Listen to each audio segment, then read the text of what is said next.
अब मैं वृंदावन रस अब मैं वृंदावन रस पायो अब मैं वृंदावन रस पायो। ऐसे श्री हरिराम व्यास जी अब अत्यंत आनंद में रहने लगे।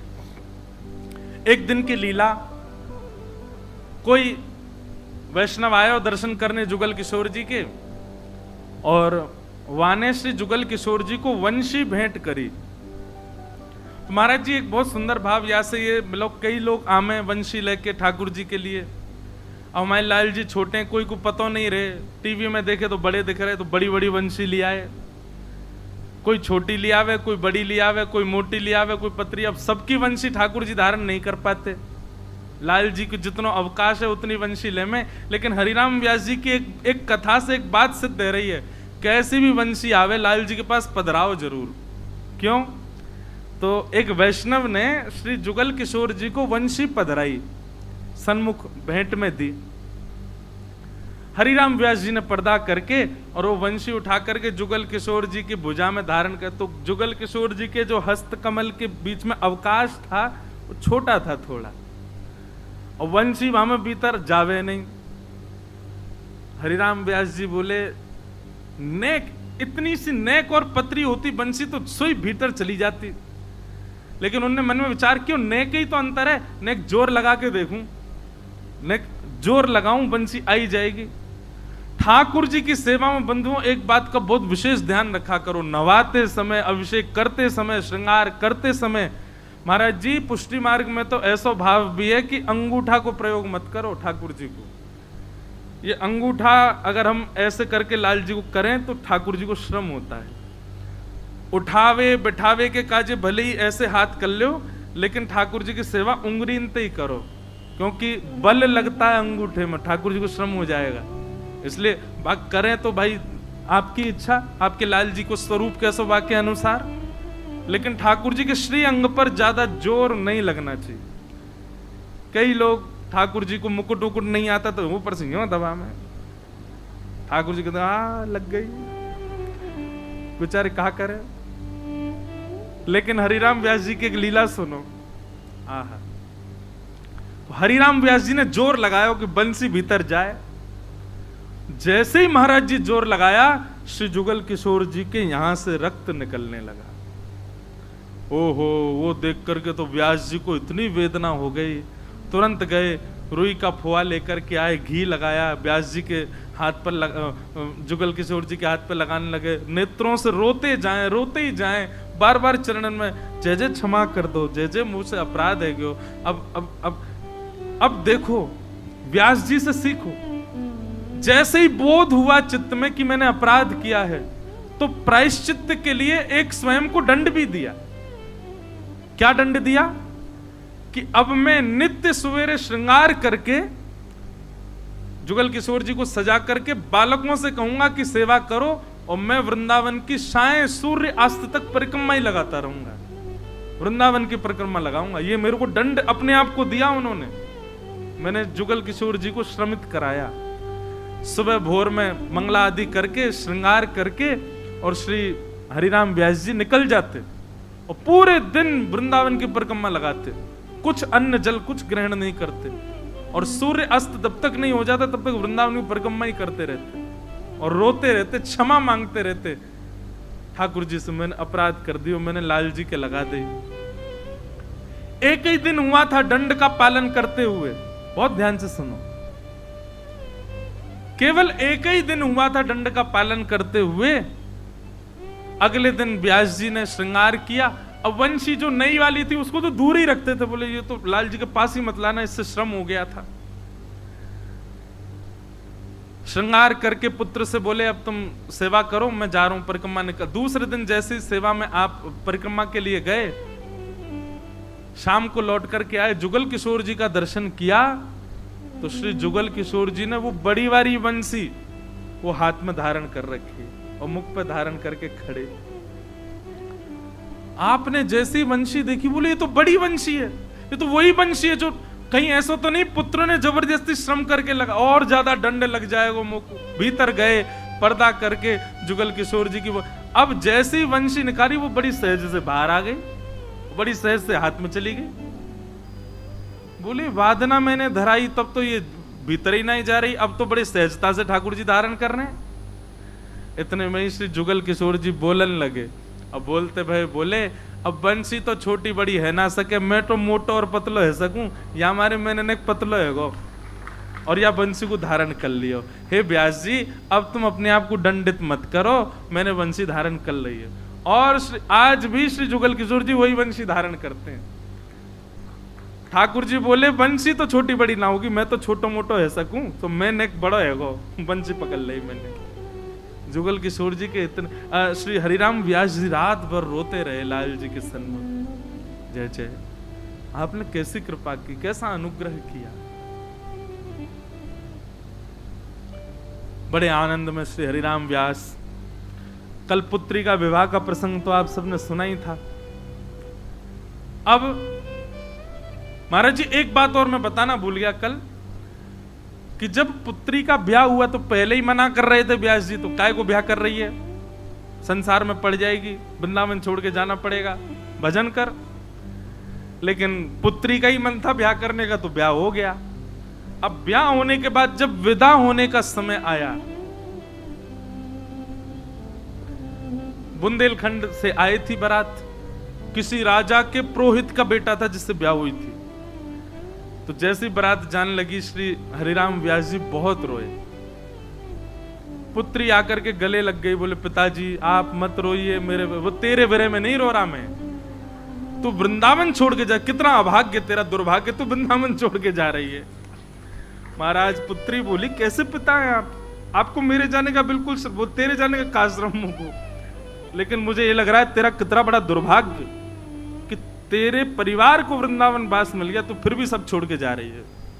मधुकर शाह जी राजा ओरछा के वहीं खड़े थे। आपने जब ये बात सुनी तो आपने आकर के कहा, दोनों के पिता को बुलाया, लड़का के पिता को और हरिराम व्यास जी को, और कहा कि देखिए हमारी एक इच्छा है। क्या? हम अपने ओरछा राजभवन की ओर से वृंदावन में एक सुंदर कुंज बना करके आपकी पुत्री को भेंट करना चाहते हैं, और हमारी भावना ऐसी है कि आपके जवाई और पुत्री ये दोनों वृंदावन में ही रहें। हरिराम व्यास जी तो नृत्य करने लगे, बोले जय हो जाओ, यहाँ से बढ़िया का होएगो, यहीं घर बनवा दो, यहीं रहने दो। और महाराज हरिराम व्यास जी ने अपनी जिद पे अपने जमाई घर जमाई बना दिए, वृंदावन में ही रखे, वो जान नहीं दिए वहां से, वो विदाई नहीं होने दी बेटी, बोले वृंदावन छोड़ करके मत जाओ। एक बार वृंदावन मिल गया तो भैया या वृंदावन में ही रहो। कल वो पद में स्मरण कर रहा था, जिस पद की कृपा से हमको वृंदावन रसामृत पद मिला, श्री हरिराम व्यास जी गा रहे हैं, आज उसको गाओ। वृंदावन की शोभा निरखत, वृंदावन की शोभा निरखत, मेरे नैन से रात, वृंदावन प्यारो वृंदावन, वृंदावन प्यारो वृंदावन, श्री वृंदावन मेरो वृंदावन, वृंदावन मेरो वृंदावन, वृंदावन की शोभा निरखत, वृंदावन की शोभा निरखत, मेरे नैन से रात, वृंदावन प्यारो वृंदावन, प्यारो वृंदावन, हे श्री वृंदावन मेरो वृंदावन, वृंदावन मेरो वृंदावन। शब्द सुन के गाइएगा। कुंज निकुंज पुंज सुख बरसत, हर सत सबके गात, कुंज निकुंज पुंज सुख बरसत, हर सत सबके गात, हाँ हर सत सबके गात, तारे हर सत सबके गात। वृंदावन की शोभा निरखत, वृंदावन की शोभा निरखत, प्यारे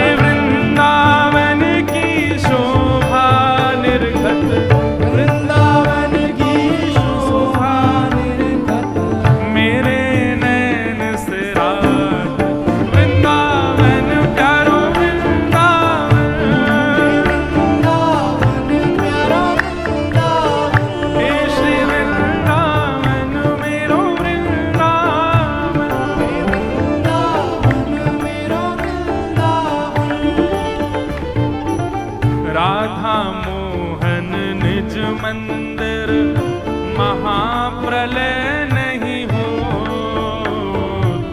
राधा मोहन के निज मंदिर महाप्रलय नहीं। श्री हरिराम व्यास जी कह रहे हैं वृंदावन में कभी प्रलय नहीं होता। पूरा विश्व प्रलय के समुद्र में डूब जाएगा, वृंदावन कभी नहीं डूबेगा। राधा मोहन के निज मंदिर महाप्रलय नहीं जात। राधा मोहन के निज मंदिर महाप्रलय नहीं जात। क्यों? ब्रह्मा ते उपजो नाही, ब्रह्मा ते उपजो, ब्रह्मा ते उपजो नाही, ब्रह्मा ते अखंडित कबहु न साध। वृंदावन प्यारो वृंदावन, प्यारो वृंदावन, हे श्री वृंदावन मेरो वृंदावन। वृंदावन मेरो वृंदावन। ब्रह्मा ते ये उपजो नाही, ब्रह्मा ते ये उपजो नाही। ये इसी पंक्ति ने हमको शब्द दिया। ब्रह्मा ने नहीं बनाया है वृंदावन, तो ओ श्यामा हृदय कमल सो प्रगटो, श्यामा हृदय कमल सो प्रगटो। और श्याम हृदय को भाज। वृंदावन प्यारो वृंदावन, वृंदावन प्यारो वृंदावन। हे श्री वृंदावन मेरो वृंदावन। वृंदावन श्री वृंदावन धाम की।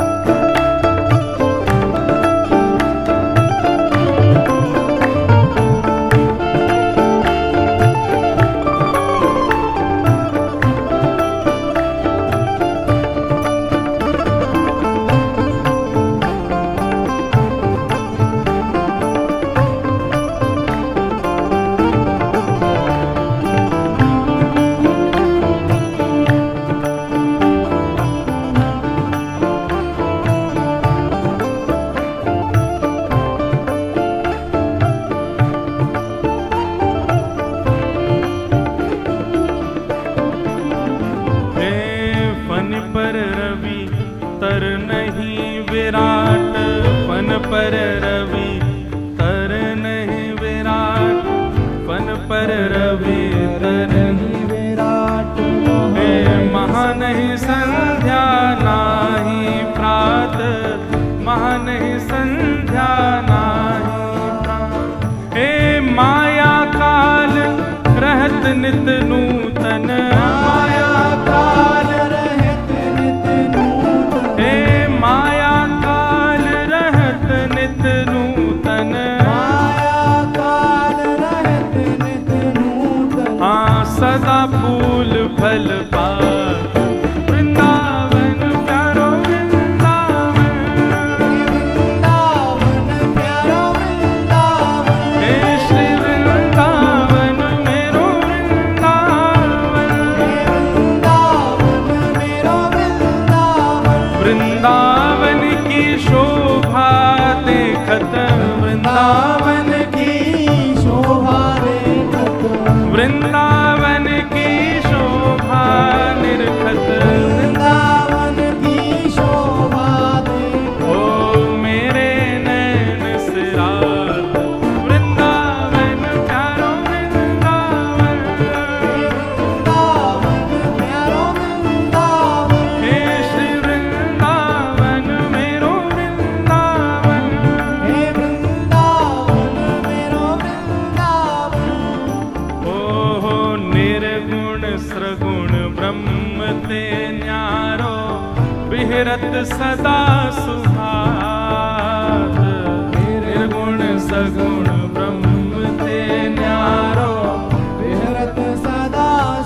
जी महाराज एक ही भाव में लगे, श्री वृंदावन की कितनी महिमा गाई जाए और वृंदावन वास की कितनी महिमा गाई जाए। ज्यादा से ज्यादा लोगों को प्रयास करते कि वो वृंदावन में ही बसें, वृंदावन में ही रहें। अच्छा एक बात, वृंदावन तन से तो बस गए, पर मन में वृंदावन नहीं बसा तो भी व्यास जी कहते कोई बात नहीं, बैठे रहो, बसे रहो, पड़े रहो वृंदावन में, पड़े रहो कुंजन के कोने, श्याम राधिका किशोरी तेरे चरणन की रज। बोले वृंदावन में जरूरी नहीं है कि शुद्ध चित्त है करके ही आनो है, पड़े रहो, वृंदावन स्वयं कृपा करेगा। लेकिन बस वृंदावन को एक भाव प्रदान करो कि वृंदावन में श्यामा श्याम को नित्य चिंतन करो, जपते रहो, चाहे कुभाव से जपो लेकिन जपते रहो, और वृंदावन की रज को नित्य प्रणाम करो। बाकी आपके अंदर सुधार करने की जिम्मेवारी वृंदावन की है, ऐसी व्यास जी की वाणी है। वृंदावन आपको स्वयं योग्य बनाएगा।